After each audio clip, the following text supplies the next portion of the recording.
And we are live. Welcome to game number 4 on the day here at the Baseball U Philly Team Camp. BFA Sports, Doug Stasic. And we have the 16U On Deck Dogs taking on 16U Diamond Baseball. First pitcher on the hill for On Deck is number 32.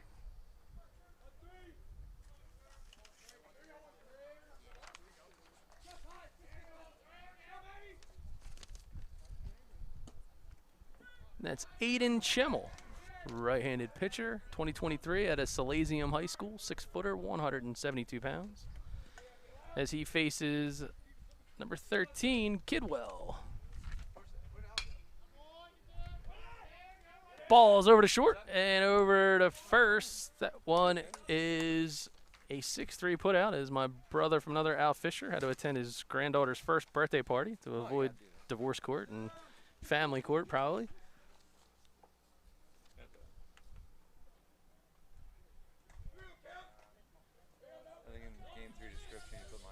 Yeah.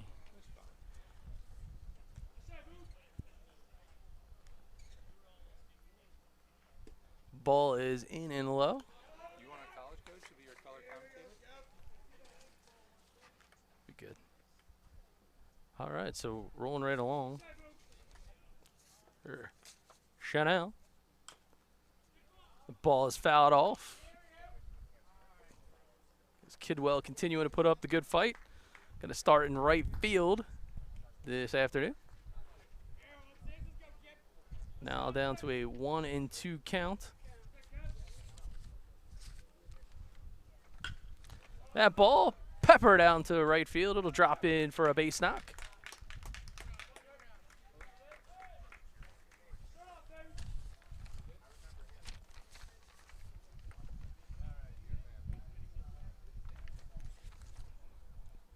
That was Bukowski is the one that singled, so my bad there. As Will Casper, going to be your starting pitcher.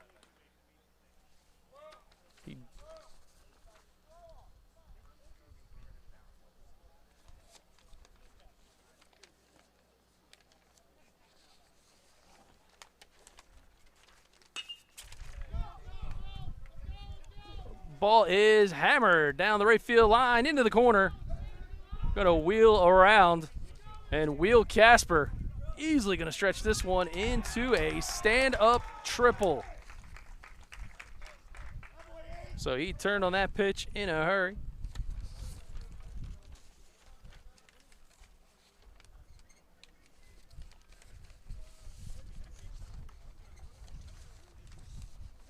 Nice piece of hitting there. All the way around. You see him pepper that all the way into the right field corner. All the way to the wall, in fact.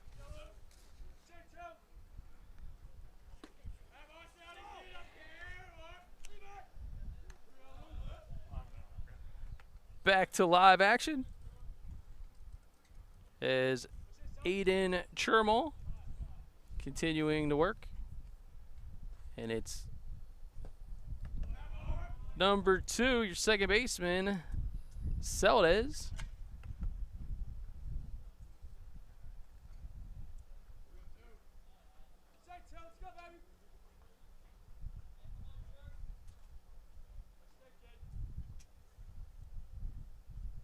As he winds and fires, ball misses on the outside corner. Going with the changeup, 68 miles an hour off the corner. As AIDAN CHEMOL continues the deal. Hits the bottom part of the zone for a strike.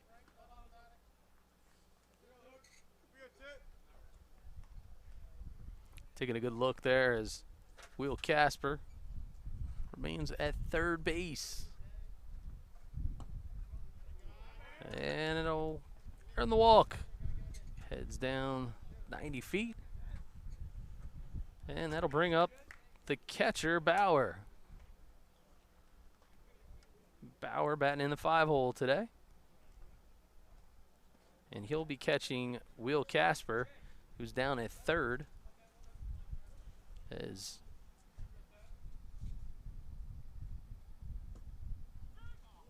Called strike. Consistent here in the low part of the zone.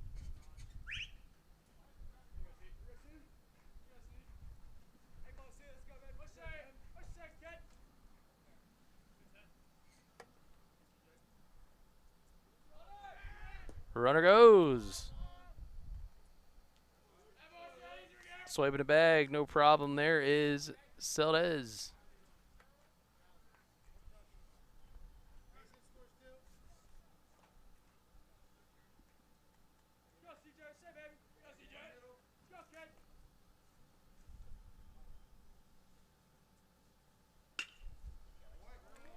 That ball grounded out to second base, turning and making the play.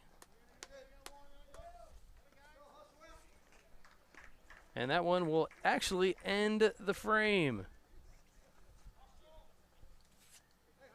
So we'll step aside and on deck, switch their gloves for bats.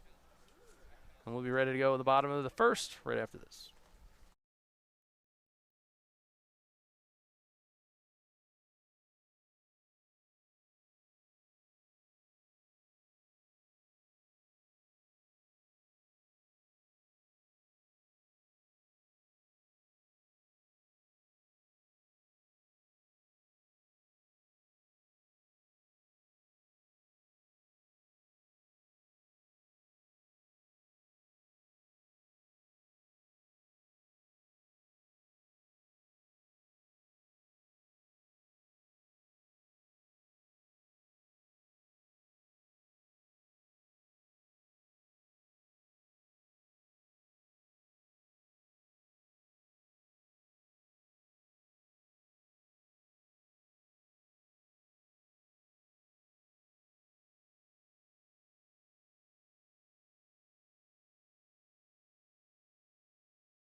All right, we're ready to go as Will Casper going to get things started on the hill for 16U Diamond Baseball as they face off with on deck.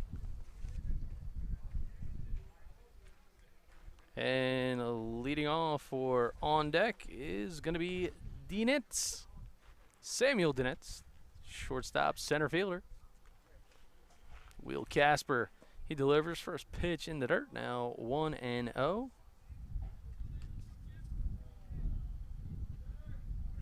So DINITZ, a 2024 out of Pencrest, 6'1", 145 pounds. Infielder, outfielder. Well, the pitch is low, makes it now 2-0. DINITZ swinging from the left side.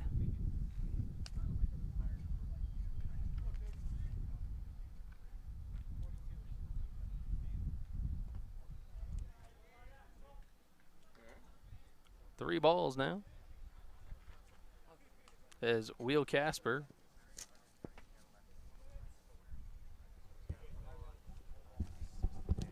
continues to fire away as Jimmy Goulden joining the crew.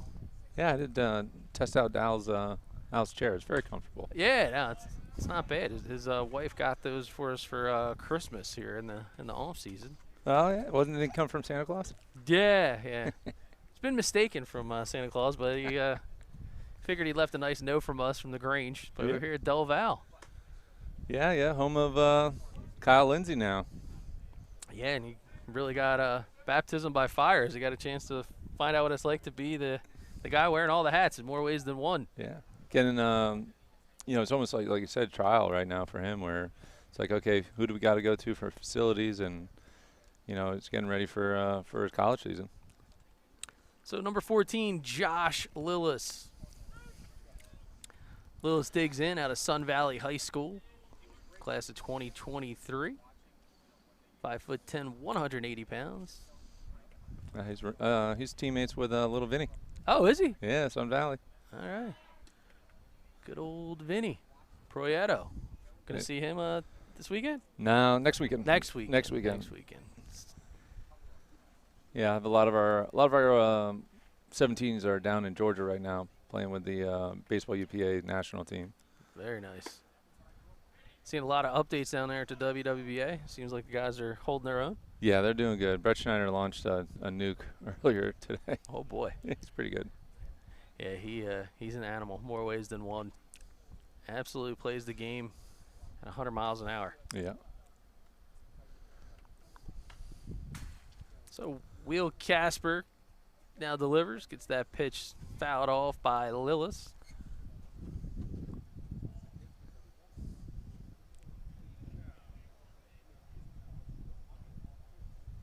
This is definitely one of the main games I wanted to watch, and these are two pretty good programs that traditionally, produce pretty good players and end up doing well in college.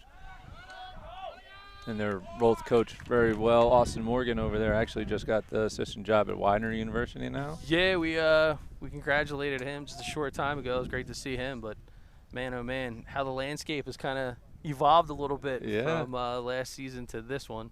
But see the good pickoff move there. Racing base runner, so not bad. Battle back, giving up the walk, and then Will Casper able to pick off the would-be runner. Yeah, that's one thing Vince over here at Diamond Baseball does. Vince teaches these guys how to play the game of baseball. It's not just the metrics, but it's, hey, hold the runners, let's work on pickoffs, work on being quick to the plate. All the things that, you and I talk about, what we try to do with our program. Vince does a tremendous job with his guys, and me as a college coach, I keep an eye on them every single year. Yeah. Their 17U team will be here next weekend, and they're going to be fun to watch too. Yeah, Austin Morgan always going above and beyond.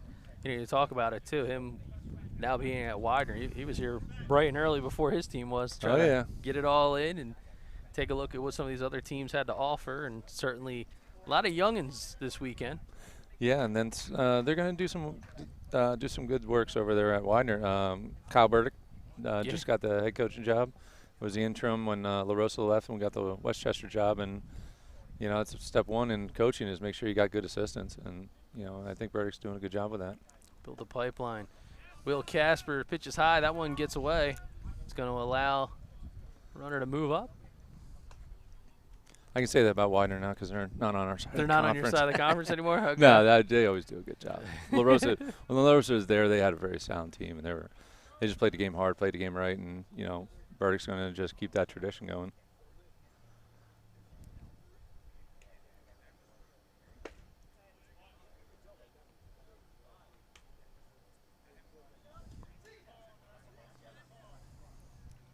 Tell you what, this pitcher's got some broad shoulders.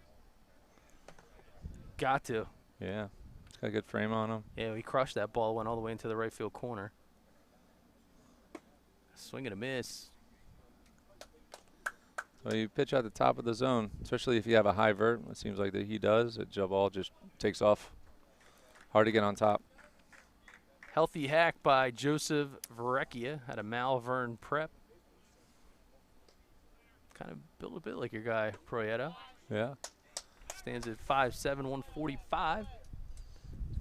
Try to get the snap throw, but not in time down in second behind the runner. So, Will Casper doing a nice job managing through, trying to keep this run game in check. Picked off one runner. Gets a strikeout. Now keeping them on their toes is James FALK. Out of the Haverford School, 6'5", 225 pounds. Certainly has the physical presence, and then there goes the throw down to second base. But not in time. Good jump there by LILLIS. He is huge.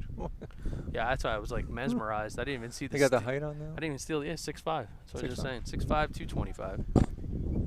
He is a big boy.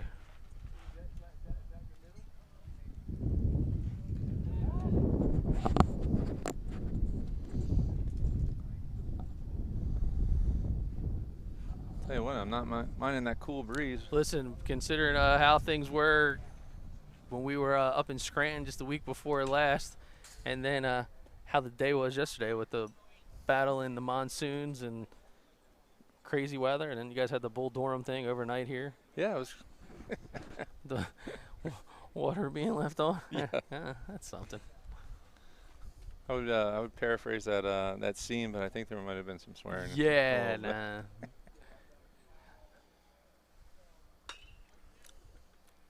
All right, grounder. That one's going to be foul, but a nice charge over in the corner by Butkowski, third baseman. Hustling to his position, and still think it's a little bit of a slow track since the infield was pretty well saturated this morning. But it has dried out quite nicely, and you couldn't have ordered a better breezy day to accomplish that. Yeah, we're going to turn it over a little bit afterwards. You know, try to get some of that secondary moisture to kick back up through the surface, so we're all 100% good to go tomorrow. I'm just watching this team.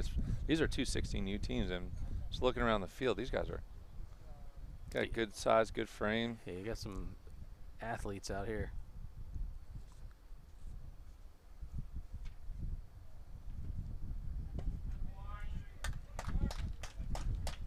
Called strike 3, so Will Casper standing tall there on the mound after a leadoff walk, able to keep the door closed on the on-deck Dogs.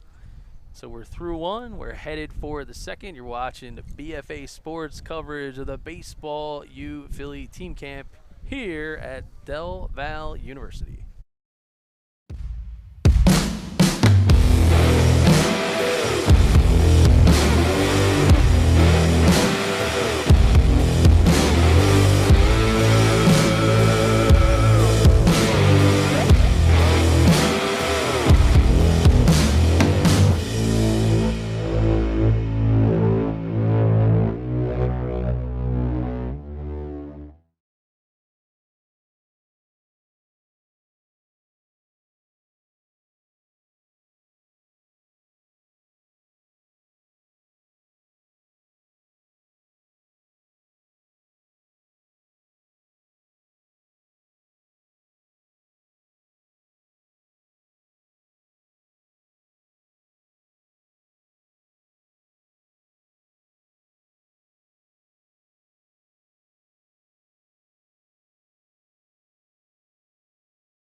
All right, we are back. Is Matt Christian in the lineup today for Diamond, an extra hitter.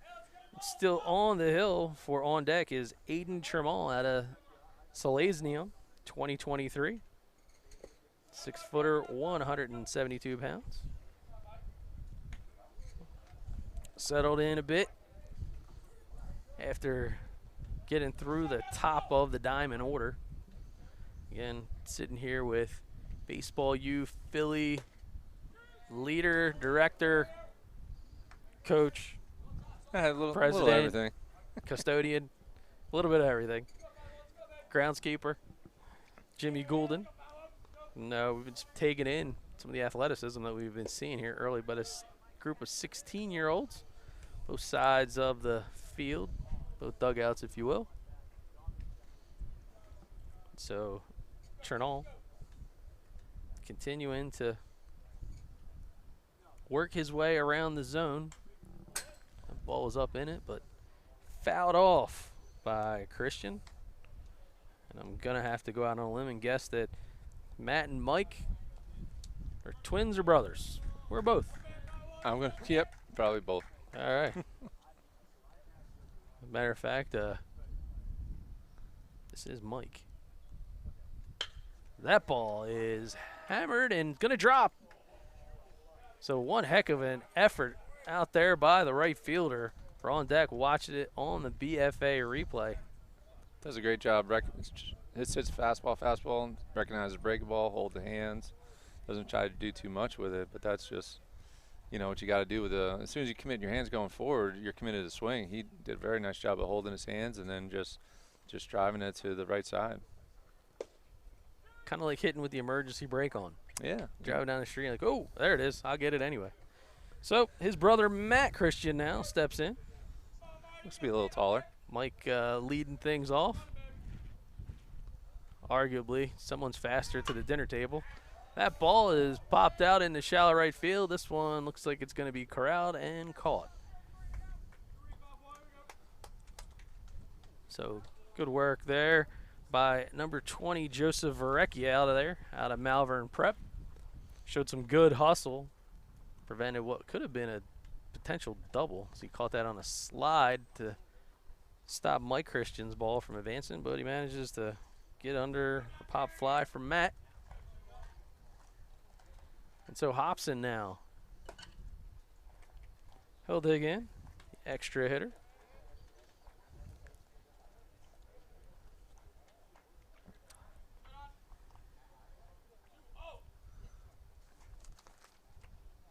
He's looking runnerish over there. Runner goes. Here comes the throw. Here comes the tag. And he is erased. So, nice job here. Yeah, quick feet, quick release. You know, strong arm. It's stayed up in the secondary. Gets the switch. That throw is right on the money. And then a nice tag by Jake Koenig. And the catcher behind the dish, making sure he gets the love, is Josh LILLIS out of Sun Valley. So we talked about him being Prieto's teammate. Yeah. Prieto probably down in Georgia, maybe taking a sneak peek at what his buddy's doing.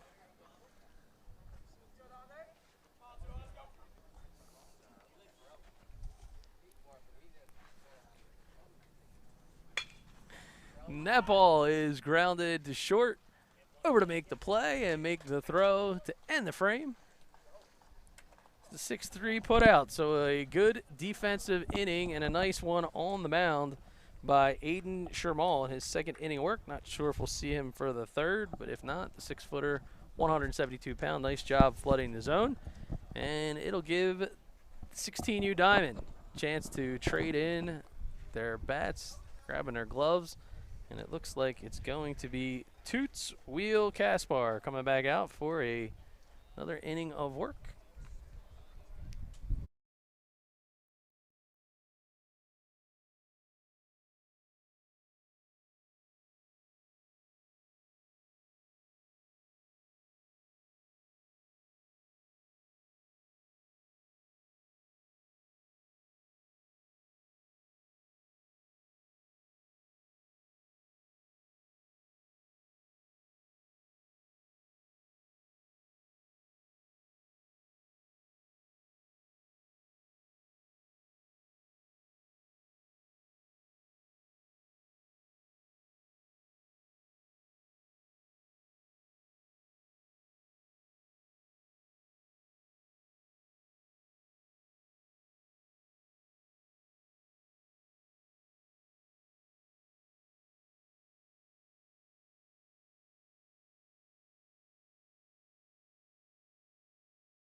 All right, we're back, ready to go. Toots Will Casper. First pitch is fouled off by number 35. That is Will Brown out of Conestoga High School. 5'11", 200 pounds. Sporting a 3.4 GPA. Nice pitch out there on the corner, breaking ball, variety.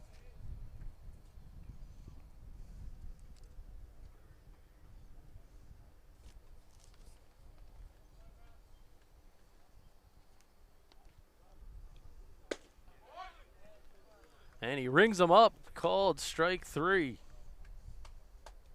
So nice work here by Will Casper, settling in quite nicely.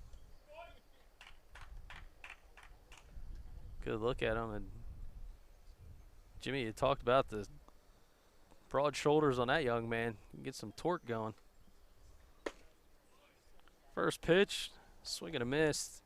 And this is Jake Koenig. Tell you what, they're coming out swinging though, and that's one thing. He's missing a little high. You're trying to take advantage of pitcher's mistakes, but you just don't have to try to do too much. He's already elevated the ball for you.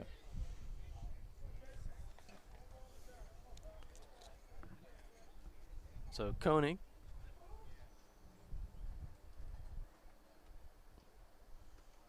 Saw him make a couple nice defensive plays in the earlier frame.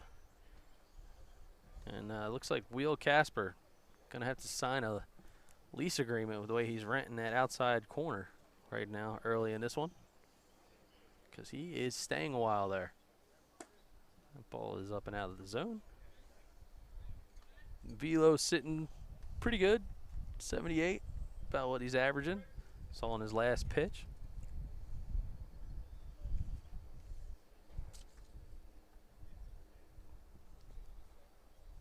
Swing and a miss. He struck him out. So you had mentioned it, Jimmy. Seems to be pretty content trying to live in the top part of the zone. Yeah. Confident. Yeah, it's he's trying to little cross his body, you know, which is kind of cutting off his lower half a little bit, which is preventing him from opening up his hips to really get out in front and utilize his lower half. But he's so big and he's so strong. He's generating good angles. But I think there's just a little bit more left in the tank. See how he's falling to the left. He's not pulling. He has to pull to the left because his legs are going to the right side a little bit. So if he cleans that up a little bit, that's 78, 79. Next thing you know, that's going to be 81, 82. And especially with that big frame and broad shoulders, you know, he can do some damage moving forward. Yeah, and we talk a lot about projectability, right? It's not about where you're at today in these type of events, but it's about, hey, like college coach like yourself, what's your evaluation? What do you think some of the things are that you can help them out with and try to extract even more? And certainly that's the case as we take a look at Dylan Hall. Yeah, and that's to a certain extent, like for me personally, I know a lot of the guys are the same way. Like you don't necessarily need that fin. You want to see a little more meat on the bone. And so it's like, hey, if I clean this up, there's 2 miles an hour. He hits the weight room, there's 2 miles an hour. You know, it just, you know, maybe increase the hip mobility. Maybe there's another 1 or 2 miles an hour. So, you know, we're just trying to see where are these kids going to be at in 2 years, 3 years, and he's got a good frame, bright future. Swing and a miss. But when it's all said and done, the projectability is great, but you got to throw strikes, and that's one thing he's doing a good job of. You know, you got to pound the zone. It doesn't matter if you throw 100. If you can't throw a strike, you ain't doing any help to your team. Well, he's given opportunities here for Dylan Hall as he fouls another one back. Another product out of Sun Valley. Rising junior. Outfielder and pitcher with a 3.5 GPA. Got the bottom half. Stocky, athletic frame. Looks like he could get into one. So this time, Will Casper misses the bottom part of the zone, and that'll be a Hall pass to Dylan. So he makes it to first. And digging in now will be number 36. And that's Christopher Farnan Jr. out of Pencrest. 6 foot, 187 pounds. Third baseman pitcher, and he peppers that one. Deep center field, going to send him all the way back to the wall. And the chase is on. You're going to see the runners advance, going to send him home. Here comes a throw. Here's the catch, the slide, and not in time. So, big time throw by Chapman. He sees his target, and they are going to get him. You're going to see it here on the replay. Big catch, big slide, big block. Yeah, I got down there. He did get it down, so Yeah. he thought the throw was high, but an athletic play. Got to identify that catcher, and that appears to be number 3, Luke DeLizzi. So DeLizzi putting the tag on and ending a big time. Put an exclamation point. Yeah, it's just getting the job done. No concern of your own body. You got a guy sliding in. It's almost like a quarterback in a pocket. You got to focus on what you're doing and ready to take that contact. And he did a great job. Yeah, I mean, the athleticism there to see how high he was off the ground and then just automatically come down and almost bring his hand down before his feet landed. Even with catching gear on. Yeah, get up, get vertical. I remember those days. Yeah, well, maybe the Milwaukee Bucks could use them. They're down 2-0, the NBA Finals there. It looks like they could use somebody to help Giannis, so maybe he's a guy that's got some ups over there. All right, so nice to see a big-time defensive play, but yeah, we talked about the awesome tag there, but man, Jake Chapman, he was the center fielder out on that one for the 16U Diamond Club, and he retreated all the way to the wall, but did not hesitate. He knew where he had to go, realizing there was a runner, and a fantastic throw from way downtown, as they like to say. And it does look like moving to the next frame, and AIDAN CHEMOL. So we saw him in the first 2 innings. Done a nice job. He's coming out for a third. Again, 2.9 GPA. Had a Selesnium. And his battery mate, again behind the dish, is going to be Josh LILLIS. And LILLIS off to a good start in this one. Squared up the baseball quite nicely, and already seen him fire away, throwing out a would-be runner. So leading this frame off is going to be number 27, and that's Jackson Chase. Get a good look at the home of the Aggies off the first base dugout. Yeah, a lot of potential here. Man, I'll tell you. You got a lot of land, a lot of space, a lot of opportunity. Yeah, certainly spent a lot of time now with Kyle Lindsay over there at Arcadia, so he gets an opportunity to take the helm over here. I know he's super excited, and you guys are all pretty super excited for him. I am, yeah. That's where, you're taking a program that's, been very okay in the MAC, and, what you need is, you need a young coach that knows, has experience coaching. I mean, he's got a tremendous experience for a young coach, but you also have to have that, go-get-it attitude. Like, he's young, he's energetic, he's going to put the gas down here, and he's going to get some things done. And that's what they need here. And hopefully, the school gives them the resources to do that, and that's a big part of it. And you can win here. I mean, the football program here is top 10 in the country every single year. It's amazing. So you can win here. It's just, can they do it with baseball? So there's a first pitch swing, and that one's going to drop in off of the fists. Nice work by Luke DeLizzi, the catcher, making the athletic play to end the last frame. You're going to see a nice poke here. Keeps the hands inside and flares the ball just into the shallow grass in right field. Again, you nailed it. I mean, it's a program with a lot of opportunity. Oh, nice as he dives into the bag, tries to get Chapman, but CHEMOL keeps him honest. And now that brings up number 5, Frankie DeMeo. Ball misses up and out of the zone. So no, today, no pun intended, but they kind of rain on your parade more ways than one. Yesterday got wiped, and then today we thought about, let's try to squeeze in some, showcase defensive skills maybe before the game, and the field kind of wasn't ready for it with a little bit of unexpected unexpected groundwater irrigation water. You know, that's one thing that's where, you know, we're in year, I think this is my third season doing these tournaments, and each year, you know, adding a new dimension to it and just being more efficient is, you know, we try to do those showcases right before a game, and it was a lot of running around. Oh, yeah. 8 teams in 2 days, so, you know, for us to get 10 teams here, it was actually pretty easy. So let's tack on a day and just make it a showcase day, you know, so that way the college coaches can go through the showcase, identify, hey, who's got a good arm, who's got good footwork, do some BP on the field. And so then you get to the games, and then you're like, all right, hey, I need to keep an eye on this guy. He's got good skills. Let's see what we can do in game. So unfortunately, we didn't get to do that this week, but next week's another tournament, another group of teams, and should be okay. 100%. It looks like he's going to get the strikeout, so nice job there by CHEMOL working the corners. He and his catcher, LILLIS, who saw him on a snap throw down to first base. Yeah, he's working hard back there, and that's what, you know, if you want to get that low strike call, you got to have a catcher that's going to buy into the receiving. You know, and he's doing a pretty good job of just keeping a strike.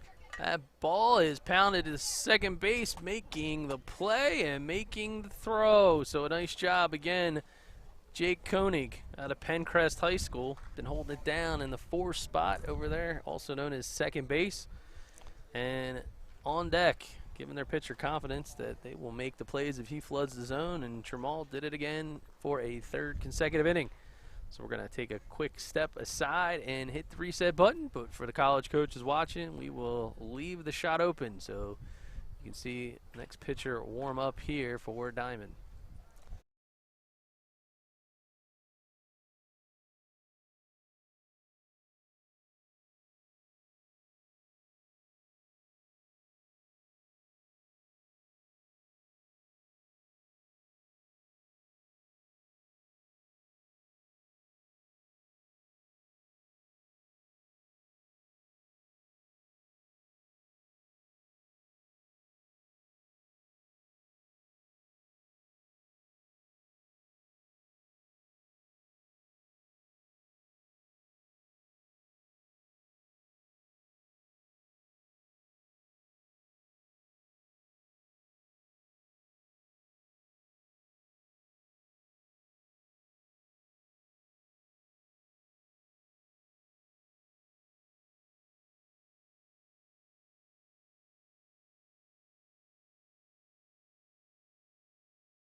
All right, we are back as Tyler Kidwell on the hill for the 16U Diamond Baseball crew. And he's going to start things off this inning. Number 23, Brian FITZPATRICK out of Upper Darby High School, rising junior. Okay. That arm works. That'll play. Is that 85? Indeed.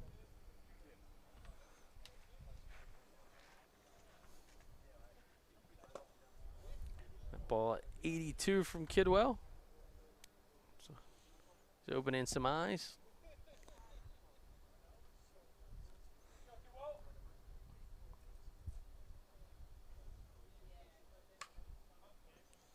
Ball is sawed off foul over first base side. And FITZPATRICK, 6'2", 175-pound catcher and first baseman with a 3.8 GPA. Ball is up and out of the zone. Tried doing a little too much on that breaking ball. Yeah, he wanted a little bit of mustard on that one. Yeah, he slipped out the backside. I got to tell you, as much water and things you guys have been dealing with for the last couple of days, that mound has been real nice. Yes, and I'll tell you what,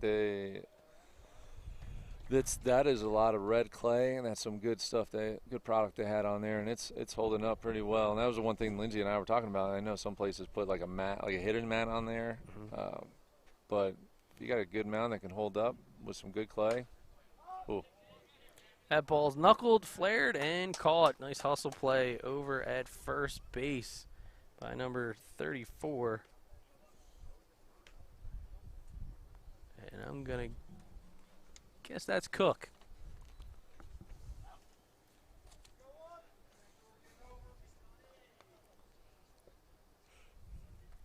Nice job there. Recognized it right away that one was going to be short. Didn't hesitate. I think what I like the most about is being a big guy. Sometimes they have a tendency to, as I square at a bunt, trying to keep the corner infielders on their toes. I think a lot of times you see some of the big guys, they have a tendency to reach a little bit too early. But that wasn't the case. He hustled to the spot first, then extended. And as a result, was able to make a nice play as Sean O'Donnell fouled the first one off and now fouls it off the mask of the catcher. So Bauer thought better of it, save his legs, get that ball back here, help the game move along. And so there is Sean O'Donnell out of Pencrest, rising junior, 5'11", 165. Listed as a outfielder and utility man. Solid 3.2 GPA. I coached her over there chirping a little bit. Yeah. Oh, that was good. It's a good pitch, but that was a little out. Yeah, I heard a couple of pitches. He's a pitching coach. They want this 1 6 inches off the plate. Yeah, you might know a thing or two about that. Yeah.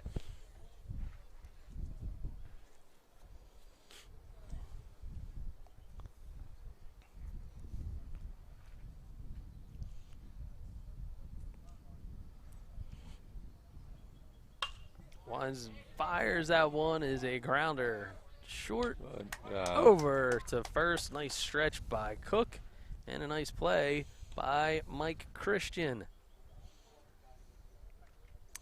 That was just a good read. That's one thing. It's, with these complexes and playing in certain places, you play a lot on turf. And you can get really complacent, sitting back in that easy hop, footwork doesn't really matter too much. But, when you got a grass surface like this that's kind of thick, infielders got to read that, especially shortstops. They can't just sit back because they got to come in charge, and that was very aggressive. Well, that was a nice aggressive play and testing the reflexes of the on-deck dugout. Yeah, it was an ugly finder. Yeah. Did you get Austin? Yeah, look, Austin ended up with the ball at least. So Chris Chung, middle infielder, right-handed pitcher. He digs in.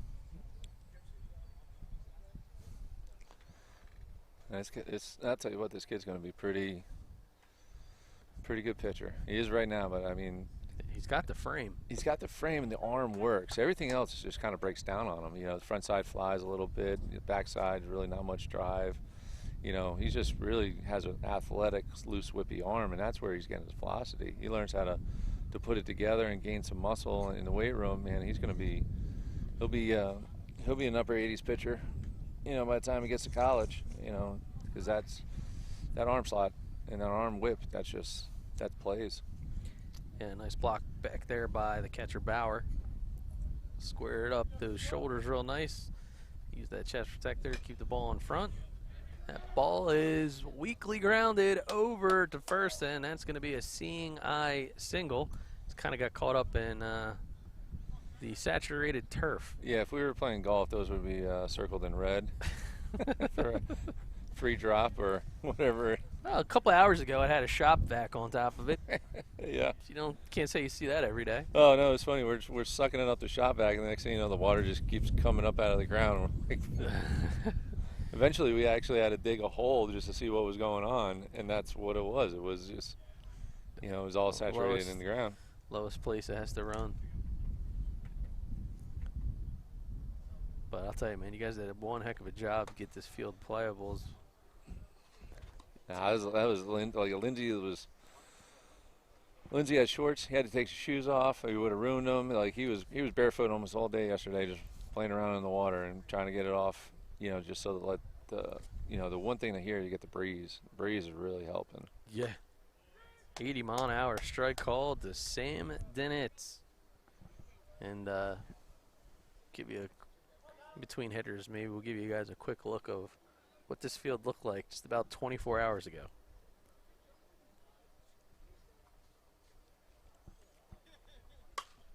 Ball is fouled out of play. Third base side into the tall grass.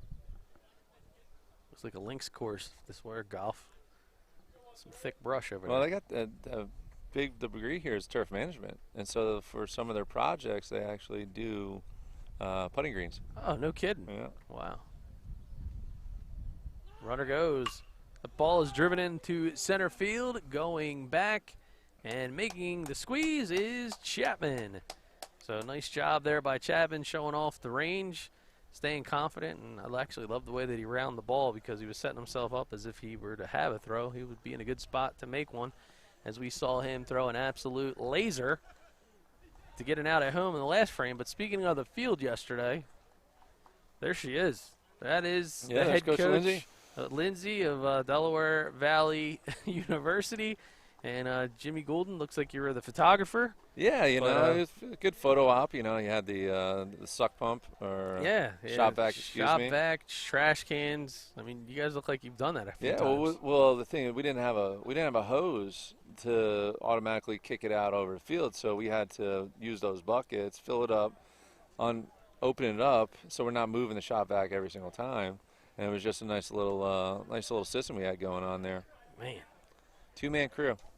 Yeah, 2-man crew. It was like a 2 live crew back in the 90s, you guys. Yeah. Good tandem there. Yeah, his assistant was there early. I took the second shift, and Lindsay took shift 1, 2, 3, and 4. Well, it is his field. Yeah, that's one thing. That's why he's going to do well. He's got personal pride in what he does, no matter what it is, and he wants to be the best at it. So Ben Mitchell out of Marple Newtown. He'll be the next arm on the hill for On Deck. 3.85 GPA. Stands at 5'8", 145. As you can see, the southpaw. I will tell you though, man, it's quite the group of college coaches that you have here on hand for this event. Actually got a couple picks early on as we kick the morning off. Yeah, I'm going to sneak those from you. But yeah, I mean, it's to get this amount of college coaches, especially with Perfect Game Georgia going on. That's a big tournament, and to have these guys here, and I think a lot of it is what we do as a program or as a company within the tournaments, but it's also the teams. You got to have good teams to draw in these schools, and I think each team that's played so far today, man, there's college players all over this field, man. It's just a matter of finding that right fit for the right reasons. And a lot of guys over the past year working with you guys have gotten picked up because of our team camps and the production company and everything we've been doing. Yeah, the coaches, it was funny. They were talking to me beforehand, and we were catching up. It's kind of just like a reunion tour because a lot of the times now I feel like we communicate DMs, text messaging and things, but the kind of theme was the same. It was like, wow, we really have gotten spoiled because we know that if we can't physically be at an event, if we're covering it, you're holding it, they know that they can get the video and then watch it back a bunch of times. And it was pretty cool all last summer to be getting so many emails and text messages from players in your program, players that have been invited to your events and partaken. We lost count over 300 and some kids. Oh, yeah, 100%. And that's where I even talked to, and this is one thing that was interesting, is, talking with a lot of Division I coaches, they were in such a dead period for a year and a half. They got to stay home and spend time with their families. And that's something that, I think some of them, man, they missed out on it so much being a D1 coach that I was talking to a couple schools down in North Carolina and South Carolina that watched us last year, and they're like, are you doing a production company again? And I was like, yeah. They're like, well, honestly, we don't need to come up. We can see enough, have the angles, have the velocity, and they'll recruit somebody over to the video because the video is that good. And so, like, one example is, Elon. Mitrovic ends up going there. Yeah. And then Haggerty, the left-handed pitcher. I was talking to Coach Oakes down there, and he's a great guy, and he's just like, man, I'm excited just to sit down here, spend time with my family, and watch the stream from home. And it's a cool thing, man. I got to tell you, it's we had high hopes, and when we sat down with you early last season, credit to you, you had the vision to kind of believe in what it was we were trying to accomplish, and our partnership has been great. And I think kind of what gets lost a lot of times is people have no idea how much you and I communicate back and forth together, bounce different ideas, concepts. Can we do this? Can we do that? And you get tied in with your program here, Baseball U Philly. Oh man, turned on that one, baby. That ball is driven to right field, got hung up in the wind, but a nice ride as number 20, Joseph VERREKIA, was able to float underneath of it. But that there is Mr. Jake Chapman. Yeah, that was. So you got to get a picture of him, boys, coming off the field. Drew, you got me? Yeah, look at Chapman. I mean, athletic frame. Kid's made really a couple nice plays out there in center field, and he just got a hold of that ball. He did, and the wind shifted halfway through the day and started kicking in. And if that was earlier in the day, that was a warning track if not over the fence. So this is going to bring up number 34, Cook. Yeah, that's just a good job of taking advantage of a pitch up. Yeah. And that's where everybody talks nowadays, and I don't want to get crucified for it, but like the launch angle and this and that. When it's all said and done, it's the approach is half the battle. The elevation is given by the pitch. So if it's belt high, it's already given you the angle, the launch angle itself. You don't have to try to do too much. Yeah, I touched that on a little bit earlier, a game ago. I said, the way the ball was being hit, and I believe it was actually the Philly Lloyd team. And I just said, I said, I'm not knocking the launch angle thing because I think for, certain kind of players, certain hitters, it definitely works. It does play, yeah. But to see these guys just trying to find line drives, use the backspin of the ball, and they're just, shooting ball gap to gap, gap to gap, and just consistent line drives. I mean, yeah, that's one thing we've been working on, and that's like it's just taking advantage. A lot of kids take that, the pitch about around belt, the belly button. They're taking that because they think it's a ball. When that's the one you can get some air under and drive it, and those are the ones that you hit out, and that's where, a lot of pro home runs they're on pitcher mistakes. They just capitalize a lot better, than most. Even at when I was coaching at Division I, there's very, very little room for error because of the hitters, and that's what elite hitters do is take advantage of the mistakes. Yeah. So Cook draws the walk, and that will get us back to the top of the order, and this will be Tyler Kidwell. Kidwell was on the bump, right? The raw talent on the bump.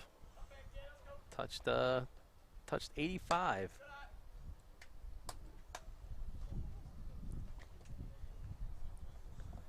It's a good look at Kidwell. You talk about different swings, different kids, kind of works something out the other. I mean, I saw it actually firsthand. So coming up through the high school ranks, you talk about Kyle Lindsay.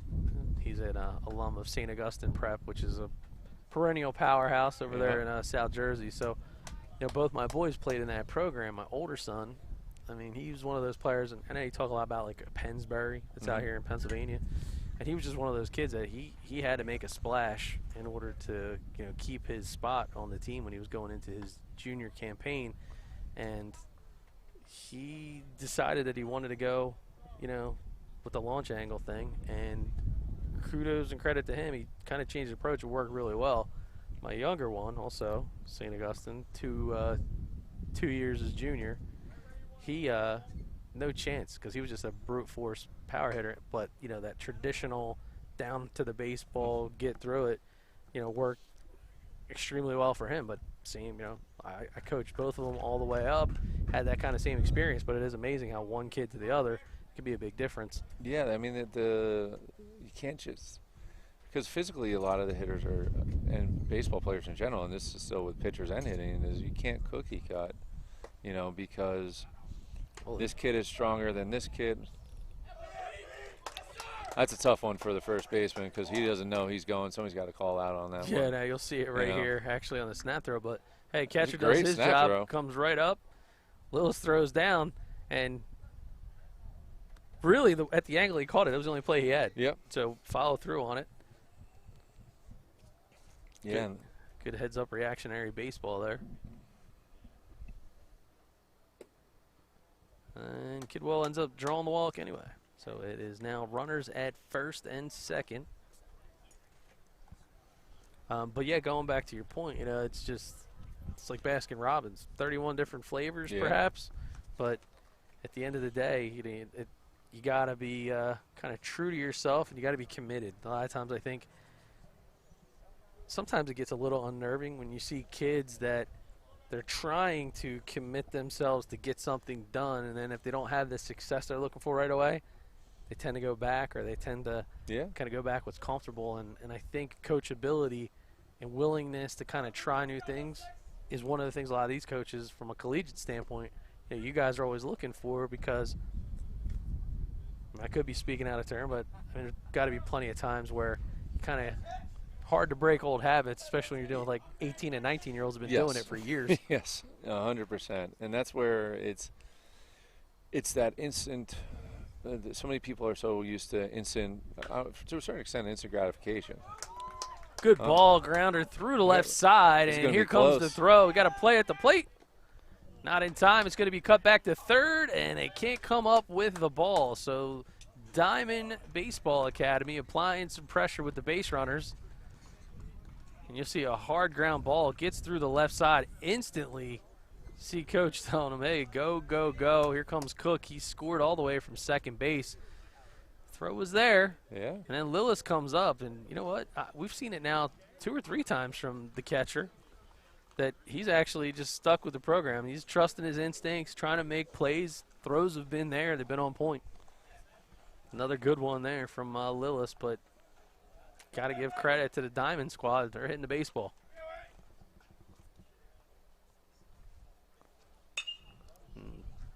That foul ball belongs to Toots Wheel Casper. That's a heck of a name. Yes. I'll have to try to maybe get some background on that one. Yeah. There it is. But that's all. Like, this is a great approach. Like, that's first pitch fastball. You got runners scoring position. You know, we're hunting, getting after it. I mean, he was a little late on it, but you know, the approach is like, that's another big part of hitting. You can have great mechanics, you know, and you can have this launch angle and it blah blah blah. But it's like the hand-eye coordination and the approach is, you know, it's such a big part of hitting that I think a lot of people get away from, is understanding what you're trying to do once you get up there, instead of just swinging for, you know, no reason. So we grounder over to the left side. Going to find some space, and a hard 90. Going to get a little cramp. And he's walking. Casper Wheel there. He's holding on to that hammy. Yeah. Hopefully that is more of a cramp than anything else. And sometimes they do just kind of get tweaked up a little bit. Yeah, especially like when it hits the bag, you know, kind of shocks it a little bit. Yeah, he looks okay.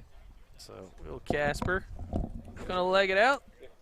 And we'll step aside real quick, and we'll be back from Delaware Valley University in just a few.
Oh, that's a healthy hack. Oh, boy. And we are back. So first pitch in, swing and a miss as Tyler Kidwell back on the hill. He's facing off against the catcher, number 14. And we were talking a lot about Joshua Lillis out of Sun Valley High School, 5'10", 180 pounds. A couple nice heads-up baseball plays, snapping that ball all around the diamond behind the plate. And he swings and pops that one up, making the play up against the gate. Oh, boy. What a nice play there by the catcher. And that there is number 3, Luke DeLeasy. See how much he ran all the way into it, and just out of the sight of cameras, he bounces off the fence, but holds on to the baseball. Heck yeah. That's next level stuff right there. Is number 20, Joseph VERREKIA out of Malvern Prep. He'll dig in. Big time play. It's one of those baseball karma plays. You kind of always have that fear, like, oh, the catcher had a chance to make an outstanding play, but if that ball bounces out of his glove, you always wonder what happens in the next pitch. Seen it too many times. There is VERREKIA.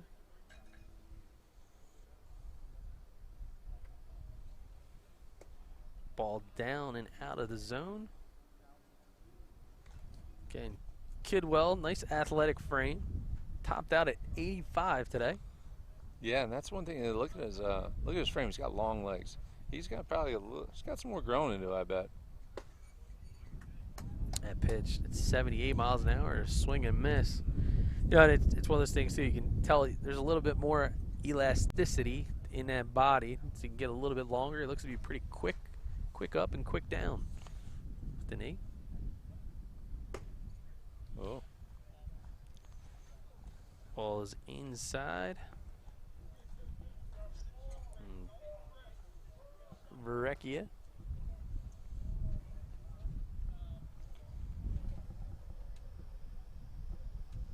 Continuing the work. Called strike. That one's sitting on the corner.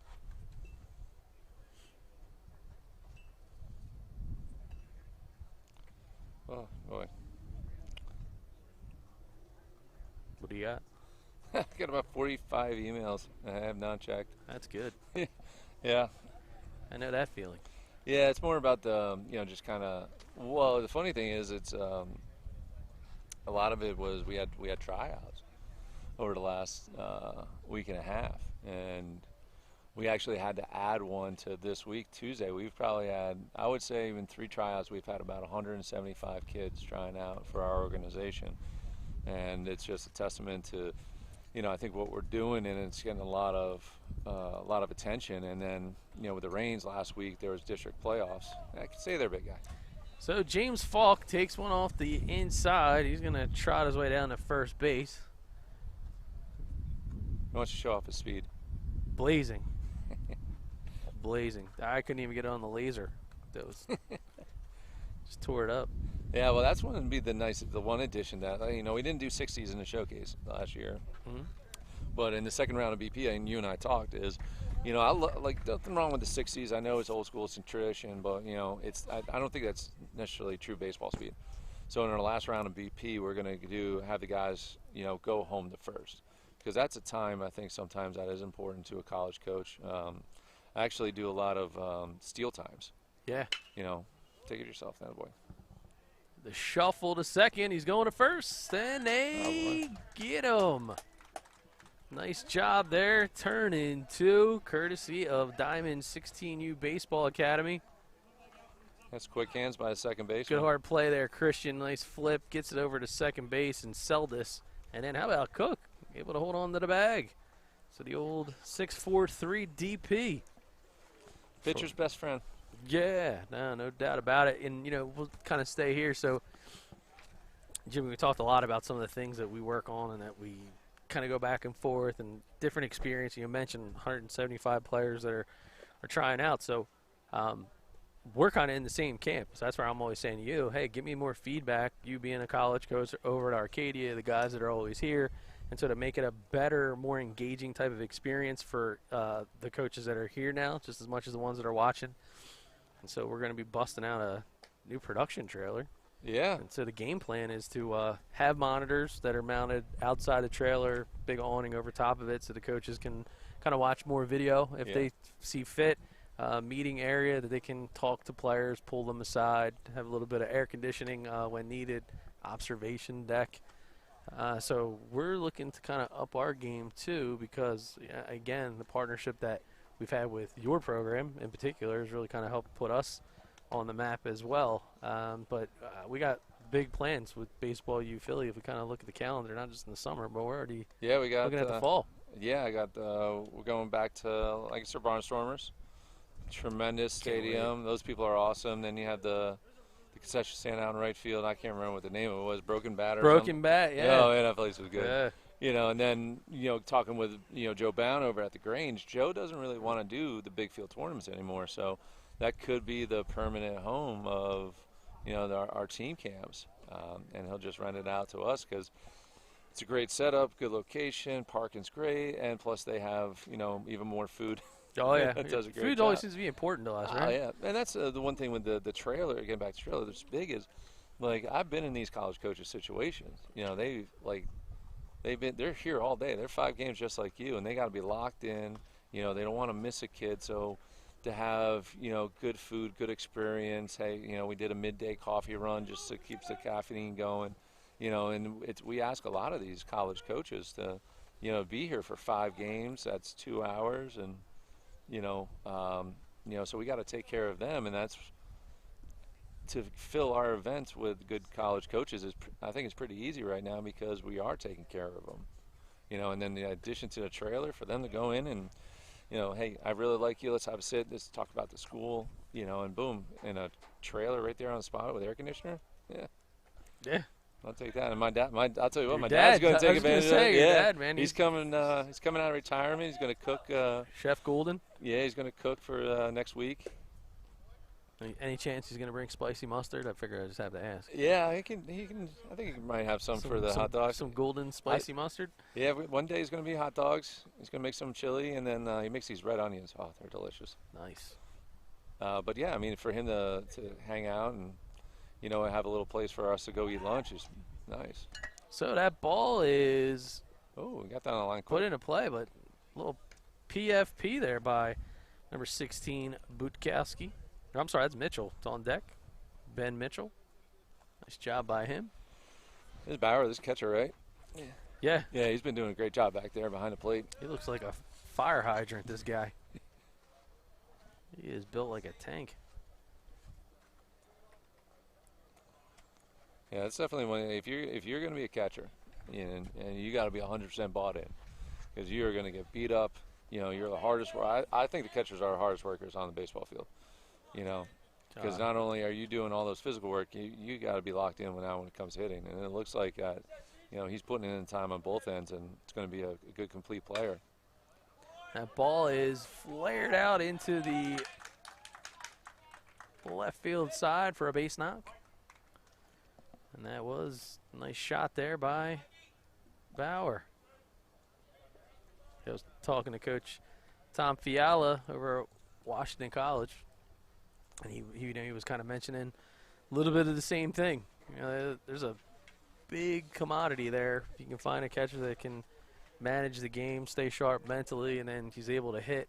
The other part is too, maybe this is something you can talk to. A lot of guys don't realize that double headers that ball is tattooed into center field, but it's gonna fall into the glove. Number 27, and that's Chris Chung. So nice work there, as I was kind of shielded by the umpire. But they say the double header, everything's that's a travel thing. That's a big part of the college experience. So when you're looking at a guy like a catcher, you basically don't need one, you need 2. Yes, you definitely need 2. You can't roll one, because what will happen is as the season goes on, they're going to just start breaking down physically. And also what's going to hurt is it's going to hurt their bat. Yeah, you want to have, I think a very solid receiving catcher and a throwing catcher, but you just don't want to have an absolute hole in the lineup. So you got to have fresh legs under you to be hitting. And so, you need 2. And even the third catcher on a college program, they might be, they might pick up some time midweek. They might pick up some time on the back end. Your third catcher might end up being like more that defensive catcher that struggles with the bat a little bit. But say you got a 8-run lead and you're going into the 6th inning, that third catcher might be getting in the game, because you need defense at that point, and you give your starter a breather.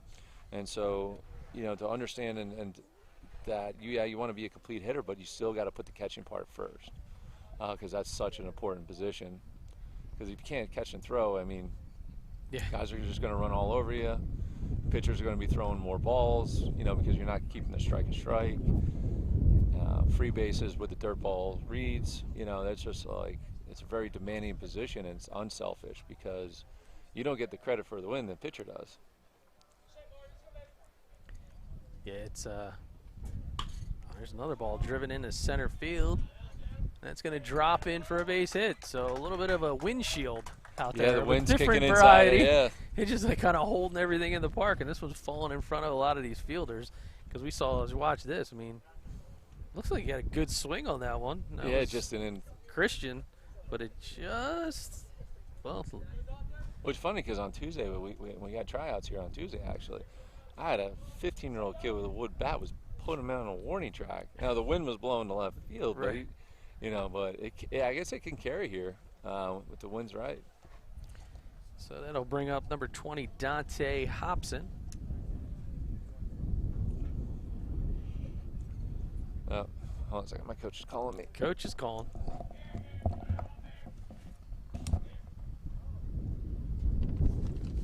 Hello? Ball's in the dirt. Wow, wild hop there. That's going to allow the runners to advance. Nice job, though. LILLIS did all he could to stay down on that one. What's that?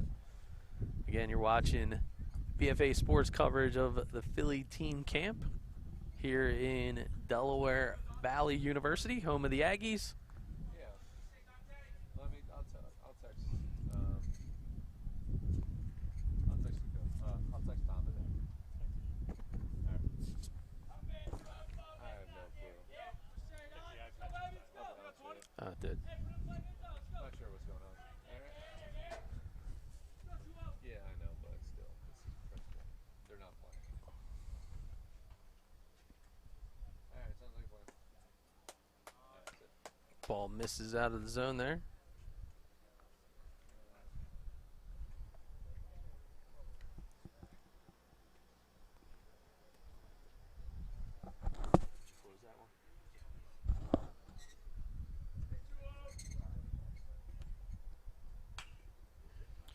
Ball is popped up and fouled back.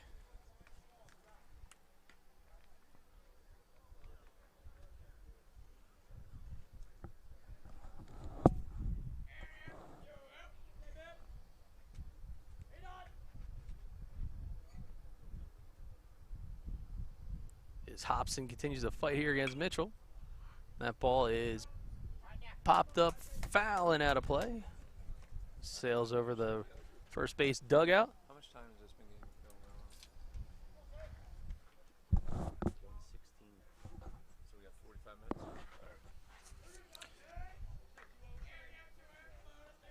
So good battle that continues to play out as Mitchell fires the ball, and Hobson going to pop that one up third base side, and unable to get underneath of it as he got over to the warning track with a few coaches' chairs there. So that'll give Hobson another opportunity. I talked a little bit about the old baseball karma before. That foul ball that pops up, you can only anticipate what's going to happen with the next pitch.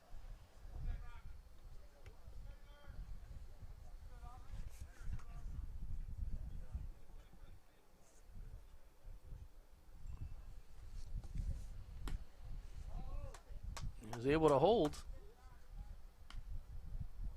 And that's a ball four and a last batter of the inning. A little bit different here, showcase format.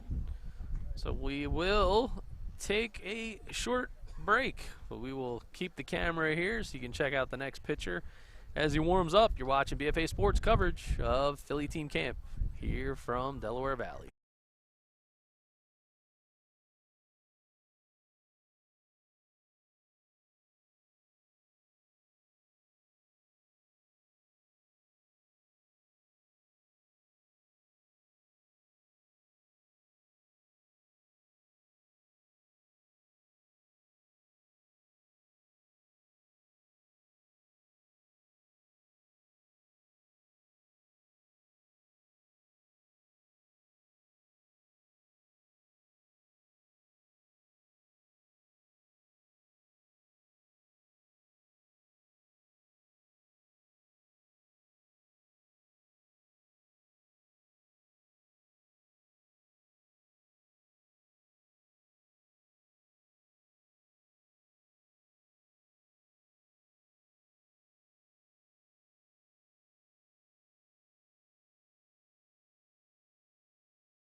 All right, we're back.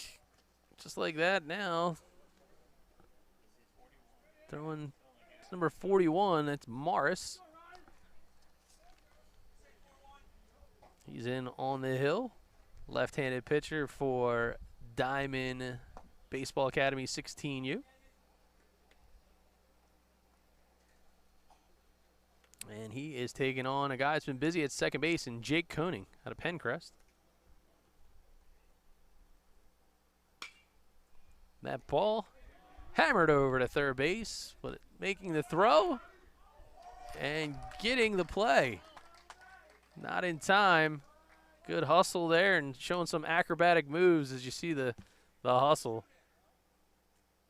So good hard throw.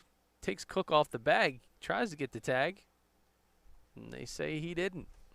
And that looks to be the case on the replay. Good hustle and way to get down. Koenig saw that the throw was high, so he stayed low. Now he is going to be a nuisance over on first. Winds and fires. Ball is up and out of the zone to Dylan Hall, the outfielder, right-handed pitcher. Hall out of Sun Valley, 5'8", 146 pounds. Runner goes. No throw, but a slide. So Koenig now in scoring position.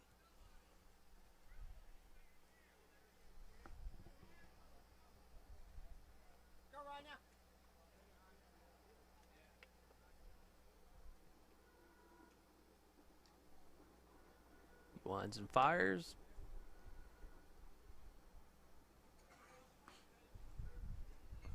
That one misses.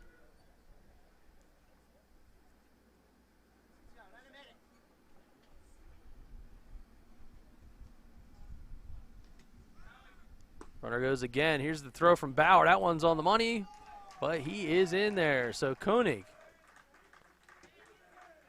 committing crimes with all this theft on the bases. He steals another one. You see him get a good jump. Nice throw by Bauer, but just too good of a jump. And the pop-up slide. Good, nice job there by Koenig, and nice camera work by the BFA crew all day today. It's been a while since I gave him a shout out. I feel like I was kind of dehydrated and partially comatose from being up since 4:45 like the rest of these guys. So good work by all of them. Giving you these great shots, and that'll bring up Christopher Faman Jr., third baseman, right-handed pitcher. That ball is popped up. Gonna make a play on it is the catcher in Bauer. Seen two nice plays now by both catchers, both dugouts, to earn the inning. Not easy as he gets turned around, but he's got a smile on his face. And why not? Nice play.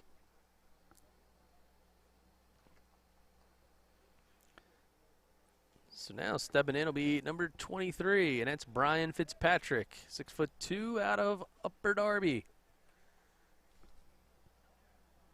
Fitzpatrick golfs one. That one's going deep to left field, and it's going to go all the way to the fence. Here comes on deck. They're sending them all. Runner comes home. Here comes the throw. It's going to be wide. Hall will score as well. So what a shot as you look at the replay. And he absolutely tattoos this ball. Fitzpatrick takes it all the way back to the wall. Off the fence. Nice hustle play out there by Feliciani, but nothing he could do. This is the 2 RBI triple by that man, Mr. Fitzpatrick.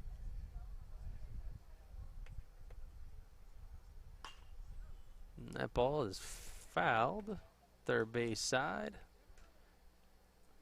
Pride of Westchester making plays.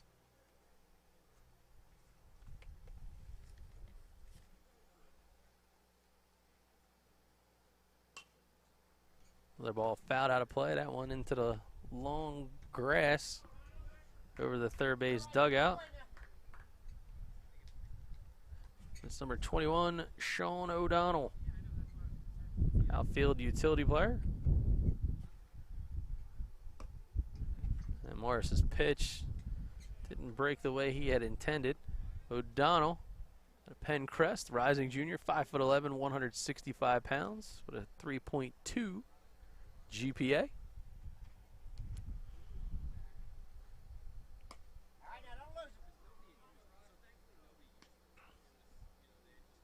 And Morris remains focused, resets himself.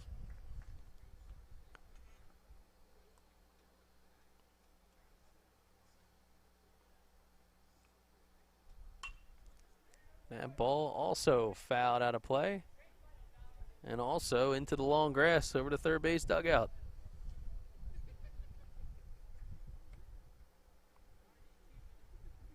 Again, just a gorgeous setting here up at Frank Wolfgang Field, Delaware Valley University. Take a nice look. And that ball is grounded over to third base. Making the play is the shortstop, and he'll get the 6-3 put out. And it will end the frame as Morris gets the ground ball inducing out.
And Brian Fitzpatrick out of Upper Darby High School. Not only can he hit bombs like he did the last inning, but he's also pitching. So he's 6'2", 175 pounds with a 3.8 GPA. Fitzpatrick also a catcher and first baseman. So he will take on the Diamond Baseball Academy 16U lineup. And this inning, starting with Jackson Chase.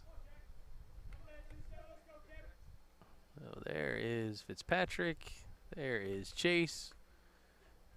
And there's LILLIS, using his head in ways that most doctors don't recommend.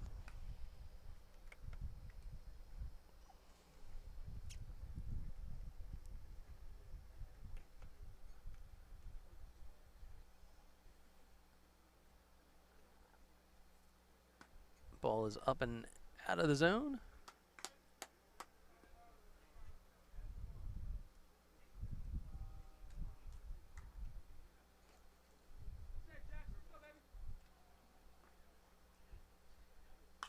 And that ball is popped up into the infield. Trying to make a play on it is the catcher, and what a great play! Put the catch in the book. Nice job again. Josh LILLIS. See him pop this one up. You saw Bauer last inning. Looks to make sure that he's not running into anything, and then still manages to hold on. Great catch there by LILLIS. Good defensive play. Talked about his throws all over the field earlier on and showing off the mitt. So that will bring up another catcher. That's number 3, Luke DeLisi. Saw DeLisi make a unbelievable play earlier in this game. Got the hose from Chapman out in center field and was able to make a inning-ending play, applying the tag while he was coming back to the ground. And he fouls that one off, third base side.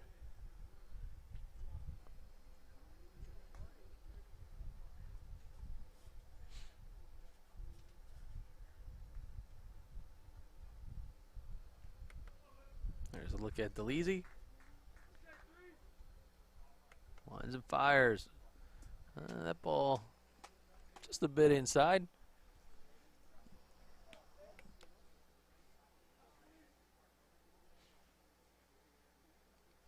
As temperature is a little bit steamy out here. We all know Fitzpatrick has been working hard, so a little bit of grip challenge. Swing and a miss. It's DeLisi on the breaking pitch.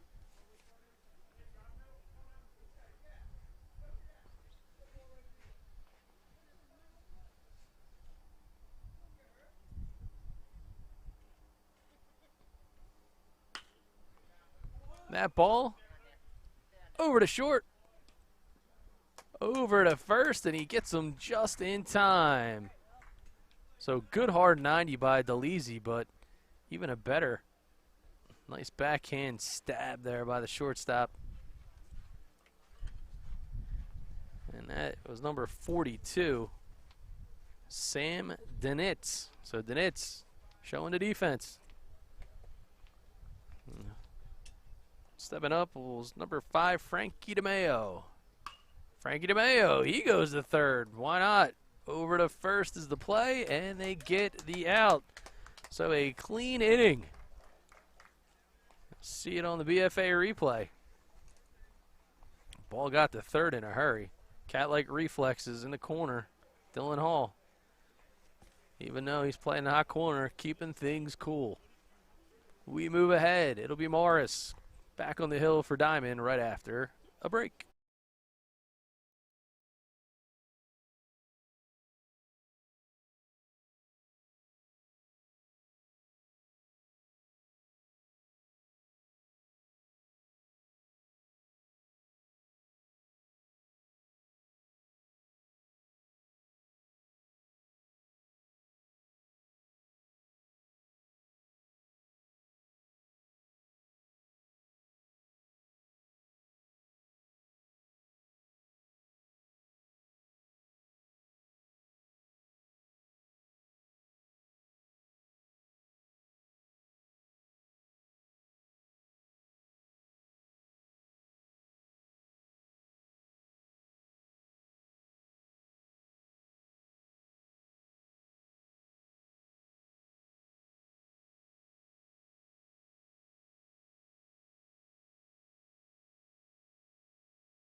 And the left-handed Morris back on the hill, in for another inning of work.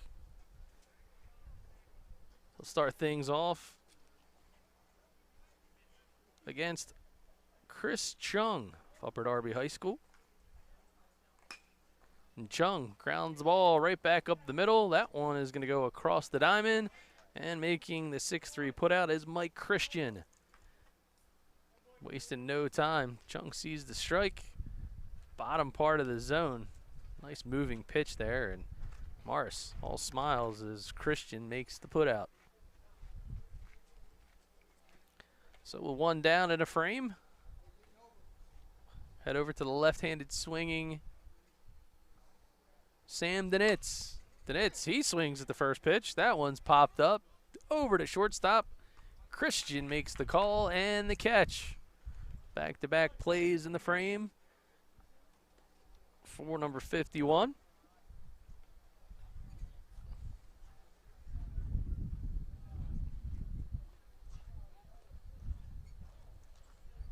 And with 2 outs now, Morris stares towards catcher Joshua LILLIS. 5'10", 180-pounder. And he swings at the first pitch, and he too pops it up. Making the squeeze is the second baseman. So 3 up, 3 down, and I think it was 3 pitches. As we watch LILLIS pop it up. Then over to Frankie DeMeo.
We're back. Ben Mitchell on the hill. Comes in for another inning of work for on deck.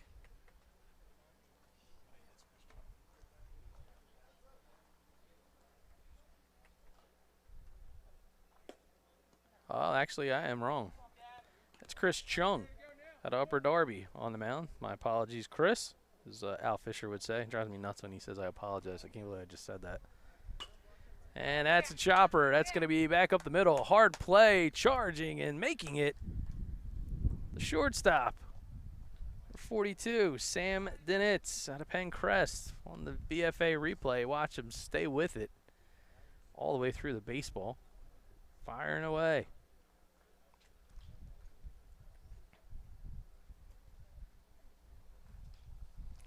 And the center fielder, Jake Chapman. He drives one. That one goes out to center field, making his way back. Backpedaling is number 20, Joseph VERREKIA. He's been a busy guy parading in the outfield, holding it down today.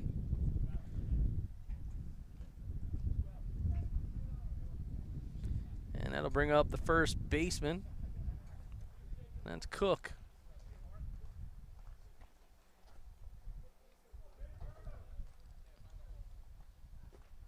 Breaking ball in the dirt.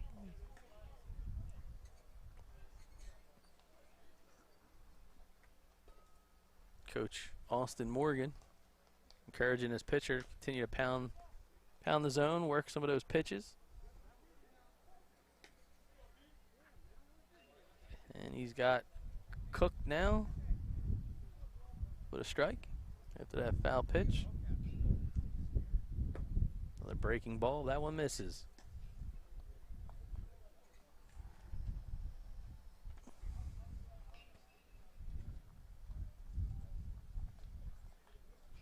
Swing and a miss. Now 1-2.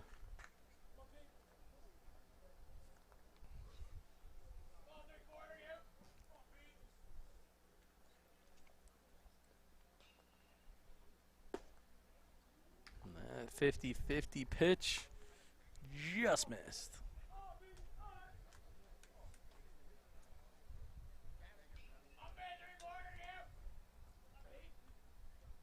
He winds and fires again. And he busts out the walking stick.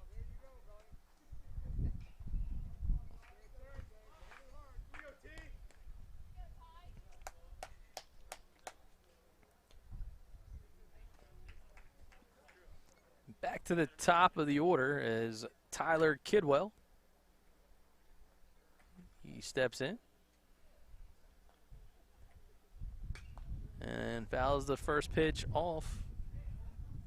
First base side out of play.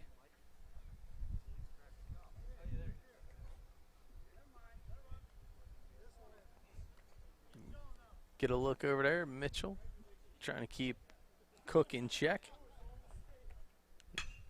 He goes home. That ball is lifted out into the gap, but going back, who else? VERREKIA. He makes the out, and the teams will switch sides once more.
Dante Hobson, your new batter for the Diamond Baseball Academy 16U squad.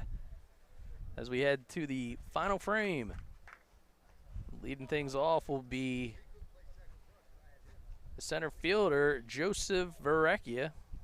The rising junior out of Malvern Prep was busy last inning, making multiple plays. As he swings through Hobson's first offering.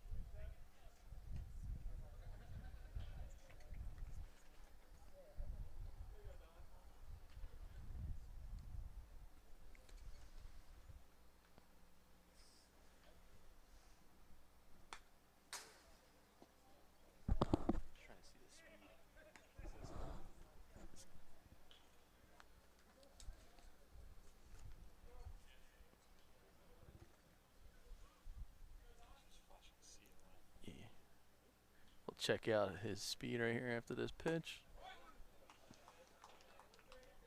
81 miles an hour. But that one ends up sending VERREKIA to the dugout. So, nice start there by Hobson. Showing a little bit of fuel in that arm. 81 miles an hour, be exact.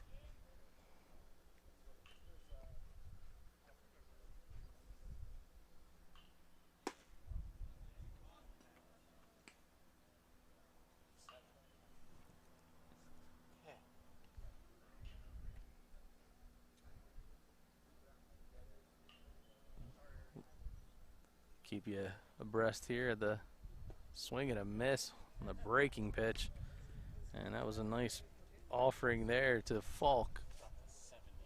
And that one dropped to 70 miles an hour, so about a 12-mile-an-hour differential.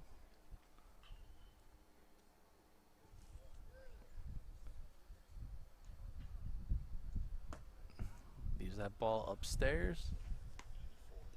And that one is 84 miles an hour, so Hobson has topped out at 87. But he's sitting right now at 84. Grounds it to third. Shuffle, step, and throw.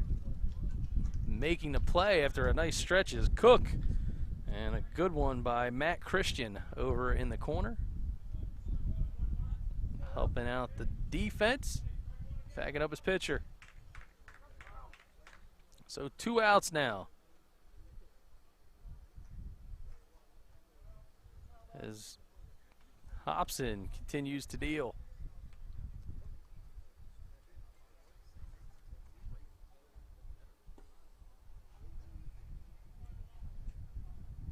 Ball is in and misses.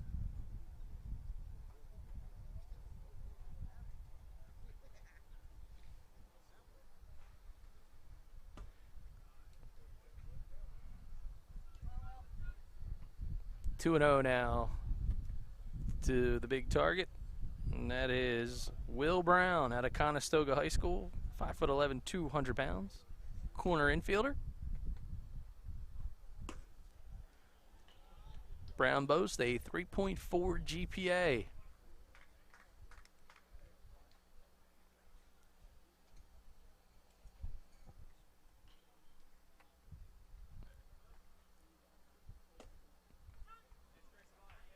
Called strike now.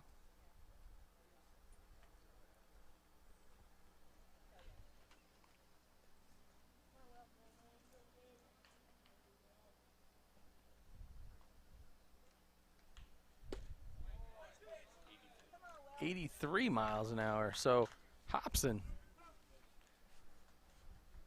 a little bit of a late afternoon treat here for the college coaches, both watching and on hand.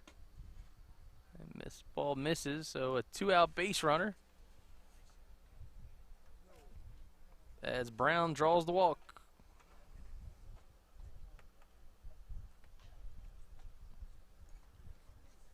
So with 2 outs, Jake Koenig, the middle infielder with a 4.05 GPA, digs in. And he grounds one over to the third base side, but that one is foul.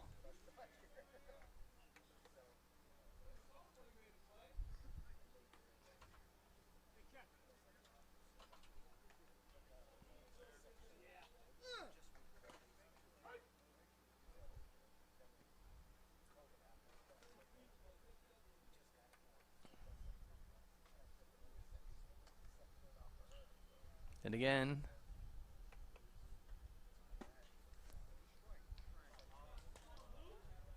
Dante Hobson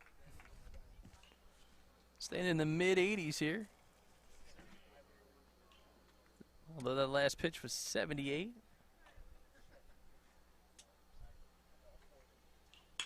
That ball is driven out to center field. Chapman is underneath of it, and he'll make the grab. That will end the frame, and I believe it will end the game. As the tip of the cap across both sides of the field will close out game number 4. We'll be back in just about 20 minutes for game number 5. We appreciate you watching the BFA sports coverage of Philly Team Camp here at Delaware Valley University.